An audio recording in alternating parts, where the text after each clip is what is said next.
Good morning, church.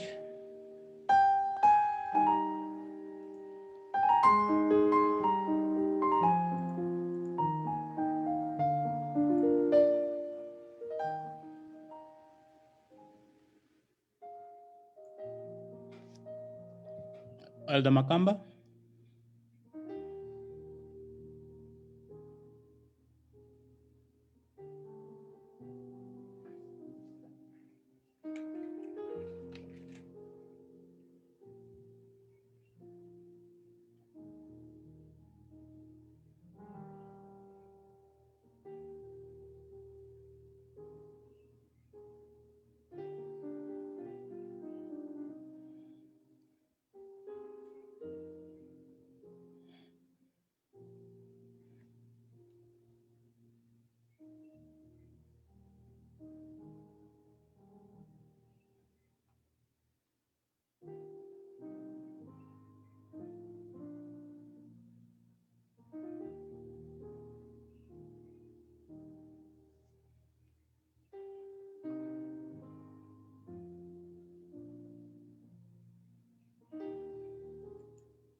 Good morning, church. Hello. Can I call one of the elders to open up?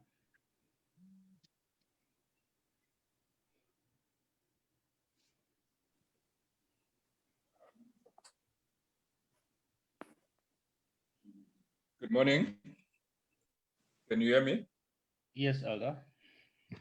Yes, maybe we might as well start. We'd like to welcome everyone this morning to our morning manna service. As we start, maybe we'll start with a word of prayer as usual. I'll ask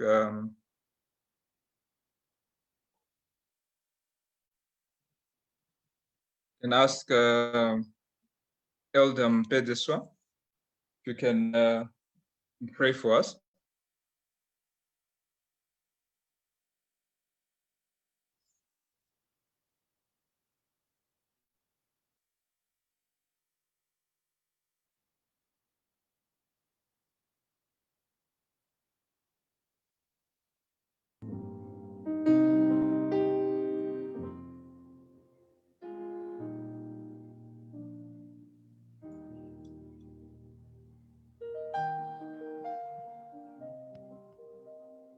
morning once again. Okay, maybe let us pray. I can see maybe he's not still unmuted. Let us open with a word of prayer.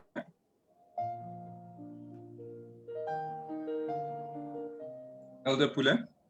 Yeah. We are praying.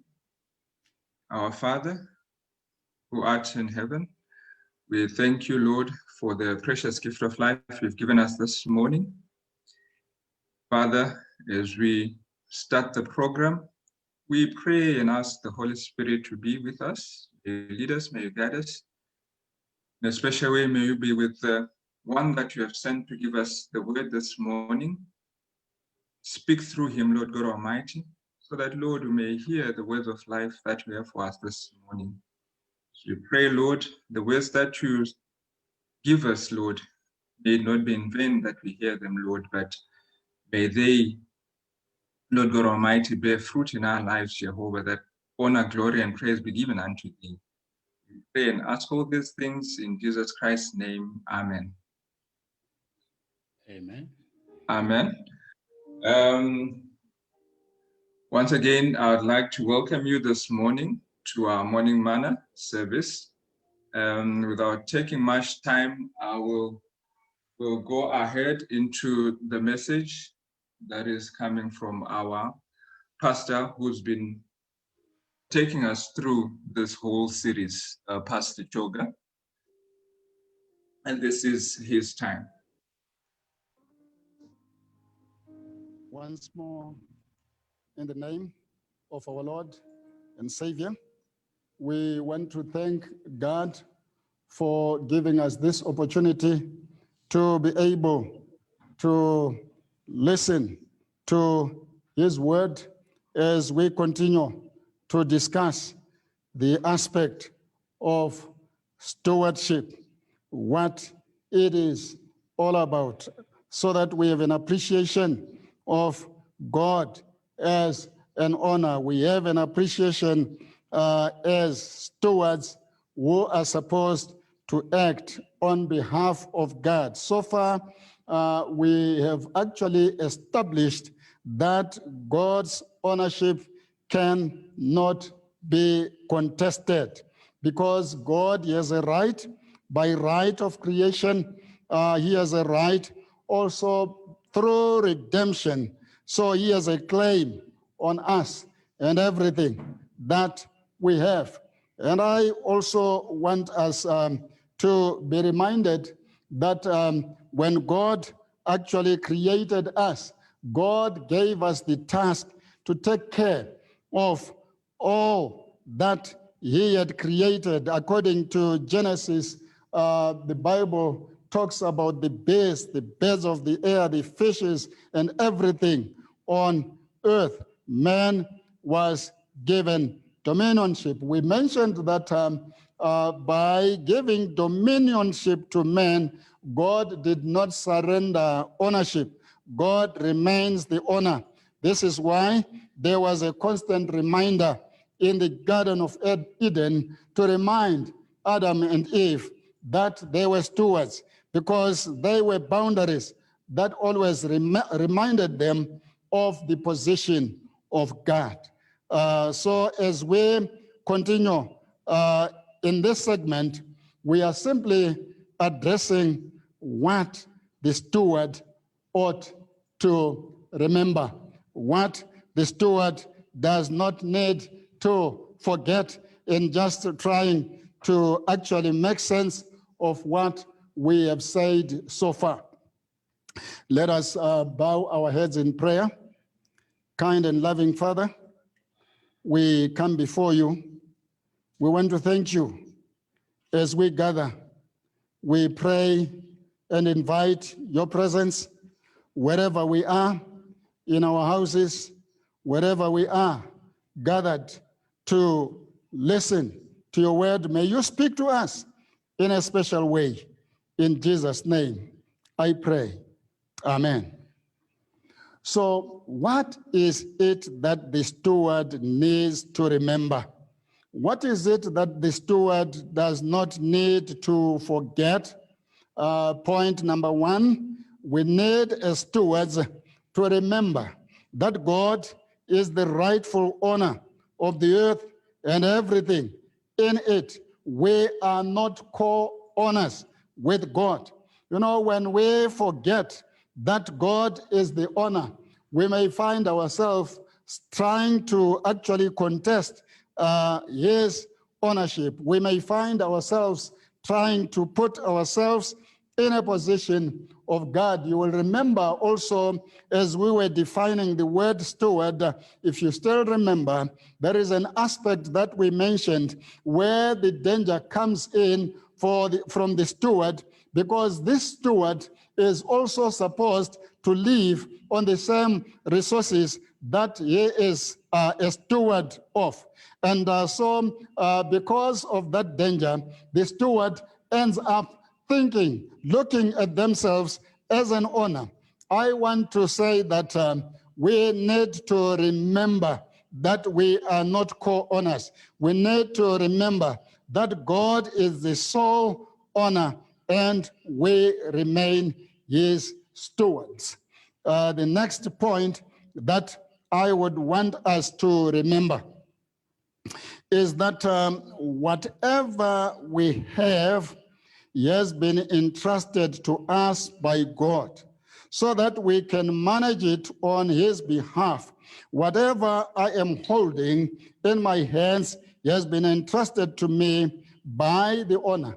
In other words, when it comes to this aspect, we need to remember that yes, our skills, we need to remember that our talents, we need to remember that opportunities that we have, we need to remember that even a sound mind that I have, we need to remember that all this, you talk about even the business that we run, we talk about properties that have been entrusted in our hands, all these are a trust from God. And God expects us to take care of this on his behalf. I'm reminded of Moses talking to the children of Israel in the book of Deuteronomy. You'll notice that Moses in Deuteronomy warns the children of Israel. You can read actually from chapter 8 from verse 9, but I will want to focus on verse 18. But before we get to verse 18, Moses is warning the children of Israel to say when they get to the land of promise, their flocks will start to increase. Their silver will start to increase. They will eat and they will be full. And Moses says to them, you shall never forget that it is the Lord who gives you power to get wealth. In other words, we need to understand that whatever we have, material blessings, all this belong to God. And as stewards, we do better to remember that. The next point that as stewards, we need to remember. We also need to remember that God is not dependent upon us. This is one area that we need to clearly understand. God is not a dependent. We depend on him. Many times as God's children, we want to behave as if God needed us. Without us, his cause may be affected. Without us, his mission may not advance. No wonder, as we were actually presenting the first presentation, God challenges us to say, if I were hungry, I will not come to you. So on this aspect, where we say God is not a dependent, God is not somebody stranded for means. Maybe remember the experience of Abraham. In the experience of Abraham, when God says to Abraham, take your only son and offer him on one of the mountains, I'm going to show you. When Abraham gets to this place, and Abraham is ready to actually carry out the command of God, God actually, Abraham is actually called to say, Abraham, don't take the life of the son. And God actually opens his eyes to see a ram caught in a thicket. In other words, I just want to say that God cannot be a dependent. Remember, he said, let there be. In other words, if you were to actually check and ask questions to say, where did the ram that was provided to Abraham come from? Did actually God take it from some farmer somewhere? Did God actually borrow from somebody? That ram was not taken from anybody's farm. God provided, because God is not a dependent. One other clear example that shows our God is not a dependent. Look at how he provided for the children of Israel on their pilgrimage journey to the land of promise. You will notice that in that journey, God did not need to go to a powerful nation to ask the nation to give provision to the children of Israel so that at least they have food on their journey. God did not need to approach some powerful business people to say, I would want you to take care of the needs of my people. God took care of his people without anybody assisting him, because he is not a dependent. Let's not embrace this mind of a small God. Let's not embrace this mind of the gods of the heathen, because in the heathen system, gods actually depend on their subjects. It is the subjects that ensure that the gods have food to eat. But when it comes to our God is self-sufficient. He does not need us. We need him. That's why Paul in Acts chapter 17:28 says, in him we live and move and have our being. You will notice that he is the sustainer. So God does not need us. And one other maybe example that you will notice is one time when temple tax was needed, according to Matthew 17, Jesus says to Peter, go to the sea and, the first fish that you catch, open and you will find money. And that money was not fake money. In other words, we are not talking about a small God. We are not talking about a God who is stranded.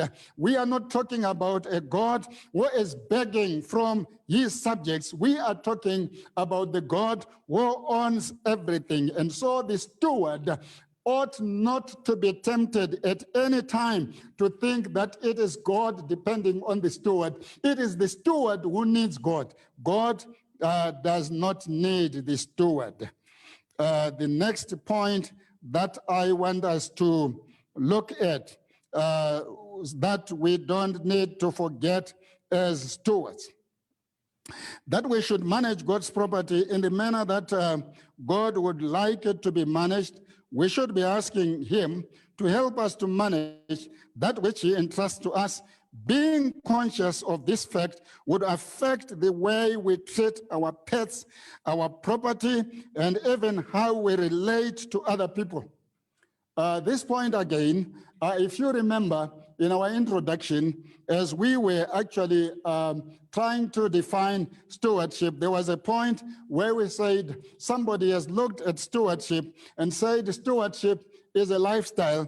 It cannot be divorced from a lifestyle. It is a part of who you are. In other words, when we become conscious that we are God's property, including ourselves, it will actually affect even the way we eat. We can't just eat anyhow because we are God's property. We will not just do anyhow. Remember, 1 Corinthians reminded us that we belong to God. Our bodies, our minds. So we need to glorify God with our bodies. And so a consciousness of the fact that God has entrusted all this to us so that we manage on his behalf. This consciousness will affect, as I say, even the way we treat our pets. I normally say to my boys, when the dogs are not looking okay, to say, no. You know, if you are God's child, even your pets should tell a story, the way you treat these things. Even, you know, the way you treat the animals. I've seen some people with animals that have bruises and so forth because they are cruel to them, because we fail to appreciate the fact that these things belong to God. And so a consciousness to understanding that this property needs to be managed in a manner that the owner would manage, would help us to treat well. I'm not talking about worshiping creatures. I'm talking about being careful, being responsible, using responsibly that which God has entrusted to us. Lest some people think that now I'm talking about worshiping creation, because that's the other danger. You remember, we also mentioned this in our introduction. What is it also that the steward ought to remember? The next point, we ought to remember that stewardship is a position of trust and honor. It is a privilege to actually be a steward of the King of the universe. When you consider that you have been trusted not to be by some chief somewhere, you have been trusted not by some leader somewhere, you have been trusted not by some president somewhere, not by some king somewhere, but trusted by the King of Kings and Lords of Lords. That should say something to you and me. In other words, stewardship is a position of trust. We should never forget that as stewards, as we actually said, that if you were actually looking for somebody to take care of valuable property, you would actually need to take all precautions because you don't want to endanger your trust. And I want to say that when it comes to this position as a steward, God has trusted you. This is a position of trust. This is a position that demands your faithfulness. This is a position that demands you to have a sound living relationship with the master, because the sound living relationship with the master will help you to actually remain and keep your position as steward. The next point that we need to remember so that we don't forget as stewards is that a steward ought to be faithful. You remember 1 Corinthians 4:2, that says it is a requirement among stewards that somebody be found faithful. Faithfulness is a lifetime requirement. Faithfulness ceases to be faithfulness when it becomes partial. If faithfulness is to be faithfulness, it does not have to be partial. Faithfulness ceases to be faithfulness when it becomes conditional. When it becomes conditional, it ceases to be faithfulness. Faithfulness is not faithfulness when it is determined by circumstances that are, as long as circumstances are okay, it ceases to be faithfulness when circumstances determine the faithfulness or the unfaithfulness. Faithfulness ceases to be faithfulness when it is determined by an environment. In other words, faithfulness is faithfulness regardless of circumstances. Faithfulness is faithfulness regardless of the cost. Faithfulness remains faithfulness regardless of sacrifice that is called. Faithfulness remains faithfulness regardless of the threat. Faithfulness remains faithfulness regardless of conditions. Faithfulness is faithfulness because we are loyal to God, motivated by his love, responding to the love of God.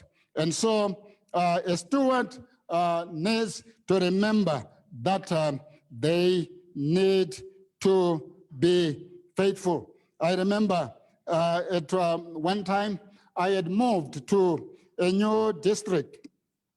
In that new district, one day I needed some transport. And so I was standing by the road and all cars were just coming, passing. No car was stopping for me. I would try to wave them down, but they would just go at a high speed until there was this truck that came at a very high speed and it passed me. But after passing, I saw that this car, the driver was applying some brakes. And as I was looking, the car started reversing. I thought maybe they wanted to drop somebody. And as it reversed, it came, stopped right beside me.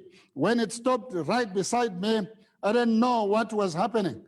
Some gentleman comes out, and this gentleman comes out, greets me and says, "Pastor, how are you?" I said, "I'm fine. Do you remember me?" No, I don't remember. So he reminds me where he had met me. And he reminds me that I had actually baptized him. And so I say to him, "Where are you? Are you still going to church?" He says, "No, but Pastor, you know, when I am at home, it's very difficult for me to remain a true Christian." I am simply saying faithfulness does not care where you are. Faithfulness does not care about the environment. Remain faithful. Be loyal to God. Be faithful to him at all costs. This is what is required of stewards. The next point that the steward ought to remember is that that is honor of the whole creation. God has right to everything that in other words, God has a right to everything in our possession. In other words, we don't have ownership rights. Your ownership can be questioned. God's ownership cannot be questioned. In other words, a misconception of stewardship leads us to treat God as if he owed something to us, as if, God had some obligation to us. That's a misconception of stewardship. A proper understanding of stewardship will appreciate that we owe everything to him. We owe our existence to him. If we have possessions, we owe it to him. If we have good health, we owe it to him. In other words, in everything that we are, as we were reminded from the reading from Ellen White, that everything that we are, everything that we have, everything that is in our trust is a trust that we have been given by God. And so, my brothers and sisters, I am simply trying to say to us, let's not dare forget these things. Let's not dare forget that, we worship a God who owes us something, who is obligated for something because of what we do. I know that in other systems of worship, the subjects would actually try even to manipulate their gods so that their gods will act in their favor.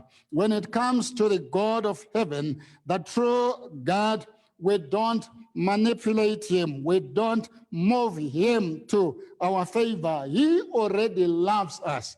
He already loved us. Remember that when we talked about redemption, the fact that he sent Christ to come and die for us, God was actually making a statement that he loves. We don't actually do something to manipulate him to love. He has loved us before we actually loved him. Romans will remind us that even when we were enemies, when we were running away from him, God actually loved us, sent his son to actually die for us. And I want to say that, my brothers and sisters, we need never to forget as stewards that as we relate to this God, we can't actually initiate anything. God is the initiator of relationships. He created, he also initiated the process of reconciliation so that we are reconciled to him.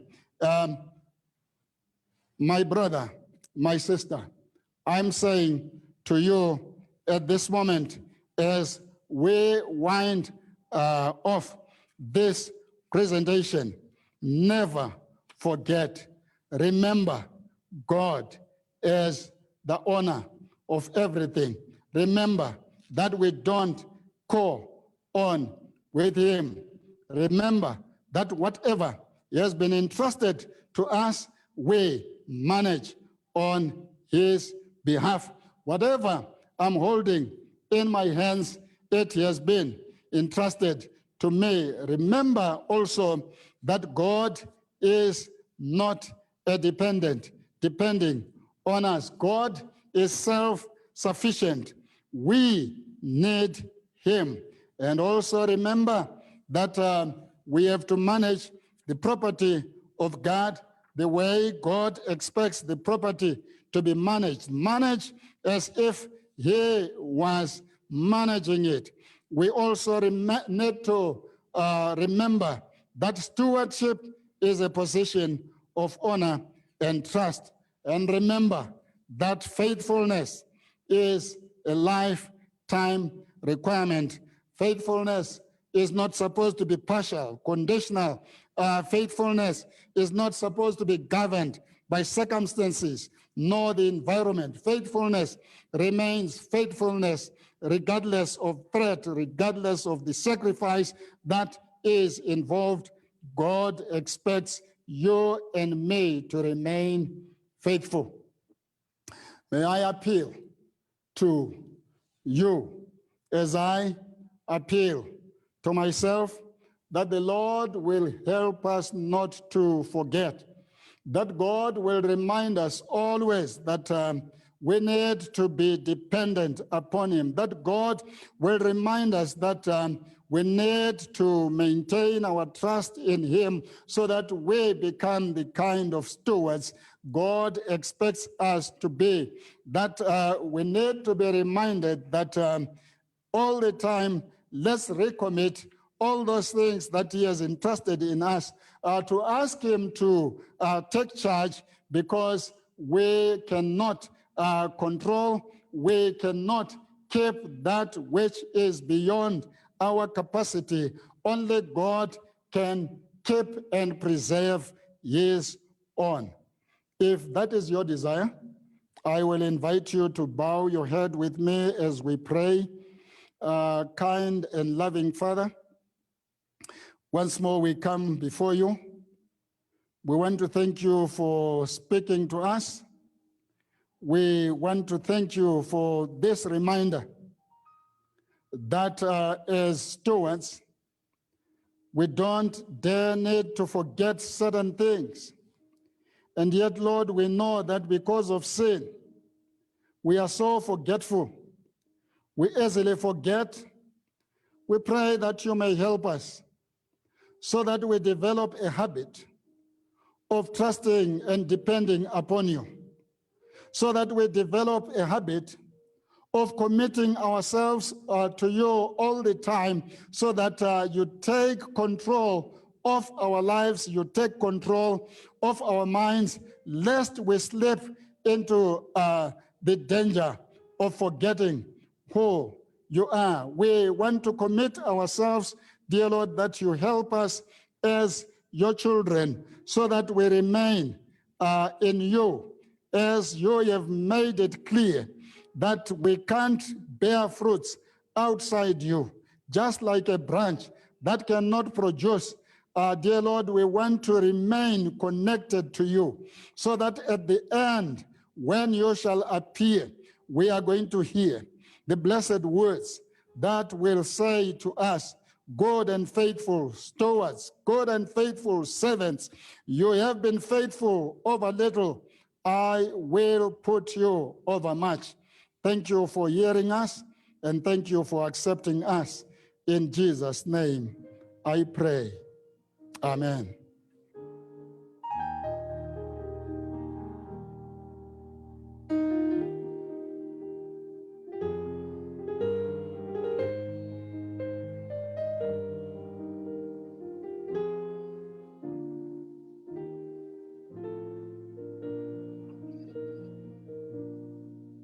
Yes, we would like to thank the pastor, Pastor Choga, for taking us throughout this week, taking us on a series on stewardship. We are going to close off with a word of prayer. I'm going to ask my sister, Mercy Jesu, if you could close for us with a word of prayer.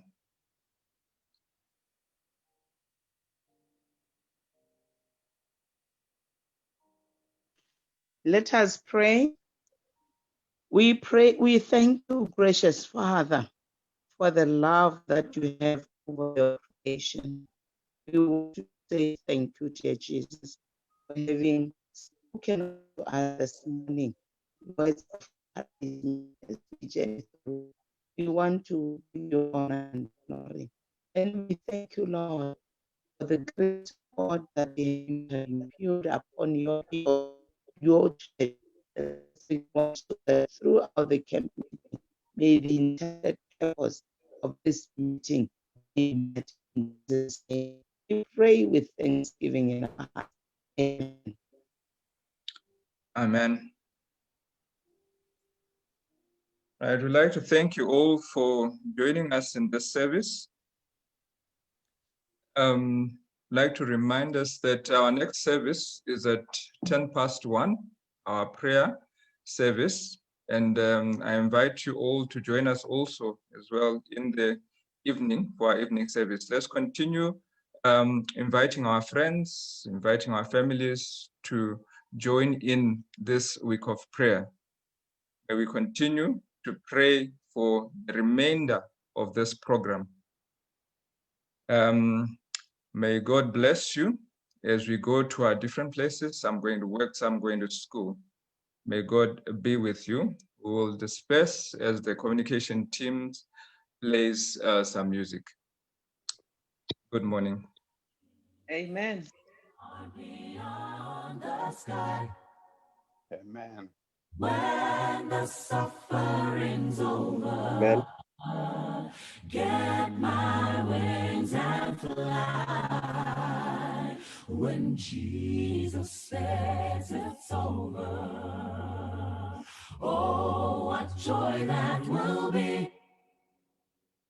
When it's no more dreaming, I'll be home at last. I've been dreaming of a city, Jerusalem, Jerusalem, Jerusalem. I've been dreaming of a city, Jerusalem, my home right up in the sky. Oh, sometimes I lose direction. Satan clouds my mind, but Jesus stands to remind me that I'm passing through. instead of losing heaven. I must look to the day when it's no more dreaming. I'll be home at last. I've been dreaming of a city, Jerusalem, Jerusalem, Jerusalem. I've been dreaming of a city, Jerusalem, my home right up in the sky. I've been dreaming of a city, Jerusalem, Jerusalem, Jerusalem. I've been dreaming of a city, Jerusalem, my home right up in the sky. All of my troubles will be over. There's just a little while to go. In the sky, yeah, in the sky. Oh, all of my troubles will be over. They'll be over. I will see heaven in the sky. In the sky.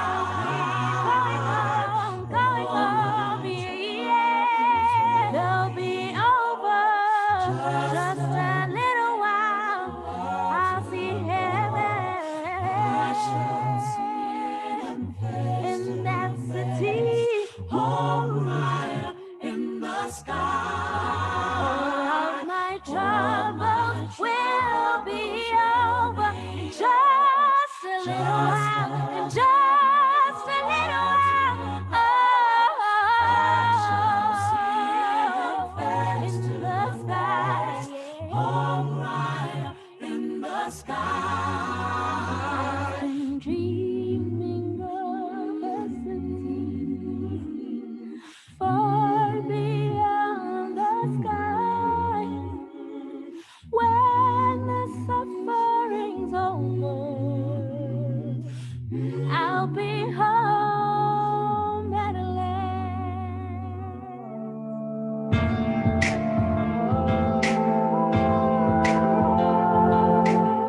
Now unto him who is able to keep you from falling and to make you stand as presence. Let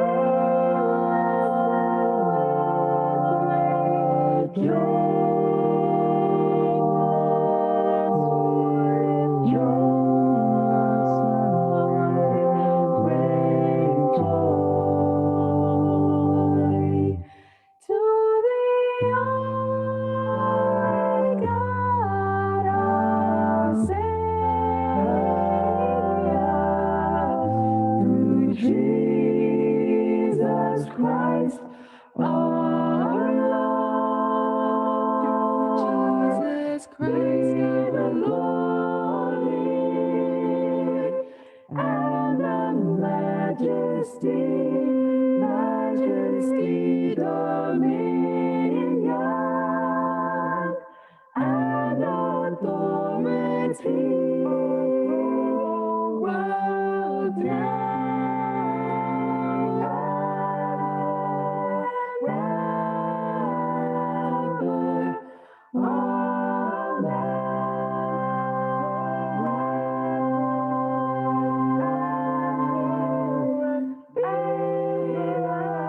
Amen.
stone upon my shoulder.